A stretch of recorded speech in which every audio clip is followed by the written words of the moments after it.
Bonjour à tous, on se retrouve aujourd'hui pour une petite vidéo guide. Donc guide expérience, gold et objet unique. Donc comment est-ce qu'on farme tout ça? Je vais vous montrer deux types différents en tout cas pour l'expérience.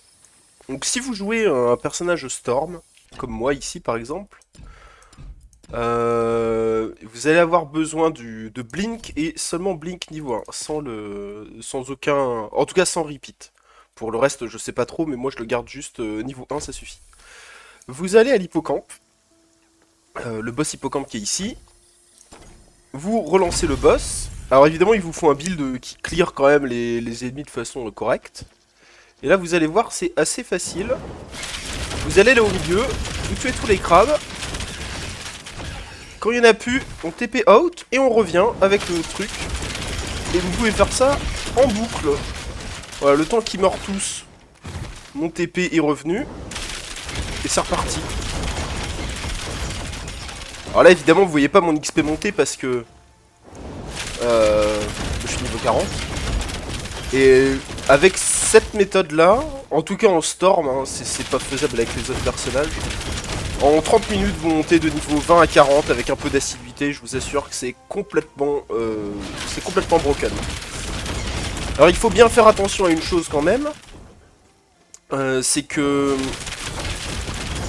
il faut toujours faire en sorte que les ennemis soient un peu au moins scale sur votre niveau, idéalement avec 5 niveaux de plus. Vous faites ça au shrine au début du jeu, dans la ville de Pyrgos. Et il y a aussi un petit détail que j'ai moi avec mon build qui me permet de faire ça. Bon, on va s'arrêter là, vous avez compris le système.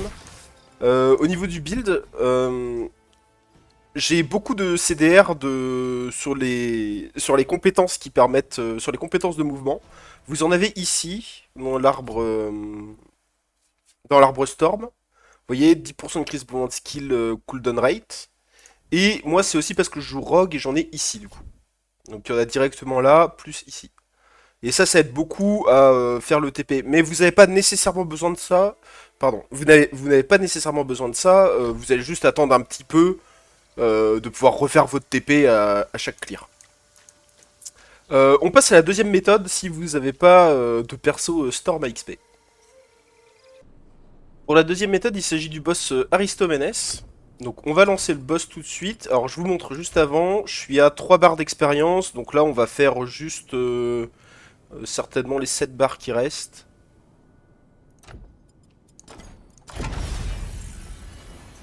Et le concept est assez simple. Le problème, vous pouvez farmer Aristomenes et le taper lui à chaque fois sans trop de soucis.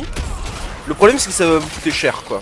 C'est-à-dire ça va coûter beaucoup d'or et vous voulez pas nécessairement utiliser votre or pour XP. Donc la bonne façon de faire, enfin je trouve la meilleure façon de faire, c'est de farmer les squelettes qu'il invoque. Si, au bout d'un moment il va finir par mourir en fonction de comment vous êtes capable de votre méthode pour clear. Hein. Bon, en tourbilol, de temps en temps, il va prendre des dégâts, le boss. Mais les squelettes respawnent à l'infini. Et donc, du coup, vous pouvez juste faire les squelettes. Ça XP pas trop mal. Alors, c'est clairement pas au niveau des crabes, hein, c'est clair. Les crabes, c'est beaucoup plus fort.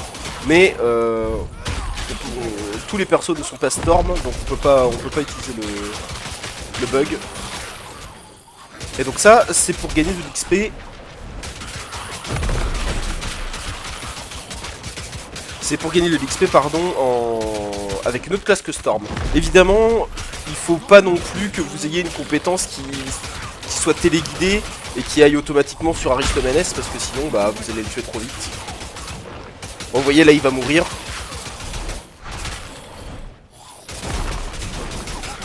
On va le finir, juste histoire de terminer cette partie. Mais vous voyez, là, j'ai fait 3 barres d'expérience à peu près, en, je sais pas, en moins d'une minute. Donc c'est pas aussi bien que les crabes, mais c'est une alternative qui est vraiment solide et surtout qui coûte pas trop d'argent dans la mesure où vous pouvez vraiment farmer que les squelettes. Là j'ai décidé de finir le boss, mais j'aurais pu farmer les squelettes pendant jusqu'au prochain level, je pense. On se retrouve pour le farming de gold. Donc vous allez pour le farming de gold. Donc pareil, il y a deux stratégies, un en storm et un pas en storm. Bon, storm c'est vraiment une maîtrise qui permet de glitcher le jeu.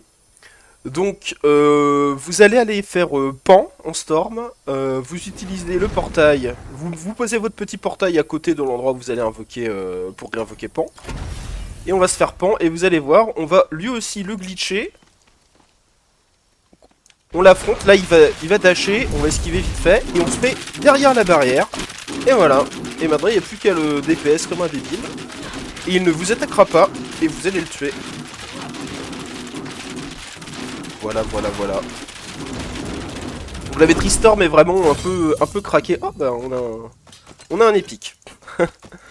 Je reviendrai aux farms des épiques un petit peu après. Et là, hop, vous allez vite chercher ici. Vous utilisez ça. Backtrack avec le blink. Et on refait. Et vous avez l'idée.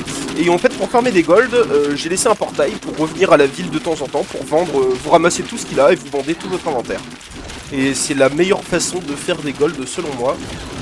Alors Pan, pourquoi Pan? Parce que bah déjà on est intouchable, donc il n'y a vraiment aucune difficulté. Là j'utilise un build qui est quand même vraiment très très fort avec les pics à glace, mais ça marcherait pareil du moment que vous tapez à distance derrière la barrière. Si vous avez un personnage Storm, a priori vous en êtes capable. Donc ça, c'était la partie facile. Ensuite, vous allez juste à la ville, vous vendez tout votre inventaire. Donc en général, vous pouvez le faire 3 fois pour mettre votre inventaire, compléter votre inventaire. Et si vous êtes niveau 40, ça vous fait à peu près 30 000 gold de faire cette boucle-là à chaque fois. Donc voilà. On se retrouve pour une autre méthode gold sans storm cette fois. Alors voilà, on est de retour avec notre personnage ruse et guerre. Et donc là, il s'agit du dernier boss du jeu. Donc Disepilogos. Et donc lui, vous allez le tuer, et ben nature quoi. Donc il va falloir, là, ça va demander un petit peu plus de détermination. Mais moi, ce que je vous conseille vraiment, si vous voulez farmer le endgame, faites un perso Storm parce que c'est le glitch, tous les glitches qu'on peut faire avec le blink. C'est vraiment trop fort, c'est avec ça que je farm quasi exclusivement les gold. Bon, pour l'expérience, si vous voulez XP un personnage niveau 40, vous allez devoir passer par Aristomenes malheureusement. Et vous voyez là, pour tuer Disepilogos, c'est quand même un petit peu plus long. Faut que je fasse un petit peu attention à mes points de vie. Bon, mon personnage n'est pas nécessairement optimisé non plus, hein, il est niveau 28, donc je vais pas en commencer à réfléchir à l'opti du perso. Mais voilà, vous voyez qu'on le tue quand même relativement vite. Ah, j'ai plus de mana. Et voilà. Et pareil, donc vous voyez, il drop un tout petit peu moins, je trouve, que Pan, mais c'est raisonnable. De la même façon, vous pouvez mettre un portail pour vous préparer à revenir à la ville, ici, plutôt que d'aller chercher le portail qui est au fond ici. Ça fait un petit peu plus court, ça peut permettre d'optimiser un petit peu de temps. Par contre, de temps en temps, il y a le bug du portail, qui fait qu'en fait, vous êtes considéré en combat, et vous pouvez pas cliquer sur le portail. Donc pour ça, il n'y a pas vraiment de solution, vous attendez. Alors c'est bien, il y a un petit indice visuel quand même, alors là je ne l'ai pas, mais votre personnage, vous allez voir quand il est en stance de combat, il va se remettre droit, se relever pour se mettre en stance de repos. Et à partir du moment où il se met en stance de repos, vous êtes sûr de pouvoir recliquer sur le portail. Moi c'est comme ça, quand j'ai le bug qui arrive en général, il faut juste attendre, ça peut mettre 3 secondes, 3-4 secondes le temps qu'il se remette en stance de repos. Et donc voilà. Je vous retrouve pour parler du farm d'Unique. Alors pour le farm d'Unique, il n'y a malheureusement pas 50 000 solutions. La meilleure, c'est le Scavenger qui est ici. Donc sur la map, je vous montre, voilà, il est à peu près là. Ça vous donne une idée. Si vous ne l'avez pas trouvé, bon, normalement il est sur le chemin, vous ne devriez pas avoir de difficulté à le trouver. En fait, il vous vend des items aléatoires, et dans ces items aléatoires, vous pouvez avoir de temps en temps un item épique. Donc moi je vais me permettre de vendre tout ça. Et donc là, j'ai fait un petit peu de farm sur... Donc en fait pour acheter, donc en fait c'est pour ça que je fais un guide de farm gold. Parce qu'en fait c'est avec les gold qu'on va pouvoir farmer les uniques. Donc en fait farm gold et farm unique c'est un petit peu pareil. Le truc c'est que... oui je crois même ça je vais le vendre. Faudra que je compare avec une autre de celles que j'ai, mais voilà. J'ai farmé à peu près jusque là, à partir du moment où j'ai commencé à compter, j'ai farmé 2 millions de gold. Et en 2 millions de gold, ça nous fait à peu près 250 items. Et sur ces 250 items, j'en ai eu 18. Donc 18 sur 250, on est entre 5 et 10% de probabilité d'avoir un objet. Donc vous pouvez compter à peu près tous les 120 000, 150 000 gold, vous aurez un unique. C'est évidemment une moyenne, hein, c'est pas exact, vous pouvez en avoir 2, 3, 1, pas du tout. Ça dépend. Et sinon, en farmant des boss, de temps en temps, alors c'est assez rare, hein, vous allez avoir un unique en faisant le boss. Donc là, par exemple, j'ai eu une Coral Mace que j'ai eu en farmant Pan juste avant, quand je vous ai montré le farm gold. Le problème, c'est que d'une, c'est très très rare. C'est-à-dire que on doit trouver un unique tous les 30 boss tués peut-être, 40 boss tués. C'est vraiment extrêmement rare. Et alors, je sais pas si c'est que pour moi, mais dans mon cas, je ne drop sur les boss que 3 uniques différents. La Coral Mace et 2 autres armes. Et je ne drop que ces 3 là, c'est-à-dire que j'ai droppé une dizaine de Coral Mace, une dizaine des 2 autres armes, et je n'ai jamais droppé autre chose, en tout cas avec ce personnage. Je me demande si pour chaque personnage vous avez pas 3 items uniques dédiés que vous allez dropper en boucle. Et donc je trouve ça vraiment très dommage. Si c'est une volonté, enfin je sais pas si c'est voulu de la part des développeurs, mais c'est une extrêmement mauvaise idée, hein. Moi j'ai envie de pouvoir loot mon stuff plutôt que de tout dépenser aux scavengers. Je trouve que c'est vraiment dommage. En tout cas voilà, on va se faire un petit peu de... Pour illustrer mon propos, on va essayer d'acheter un petit peu. Bon là j'ai pas grand chose en gold, mais on va peut-être avoir un petit peu de chance.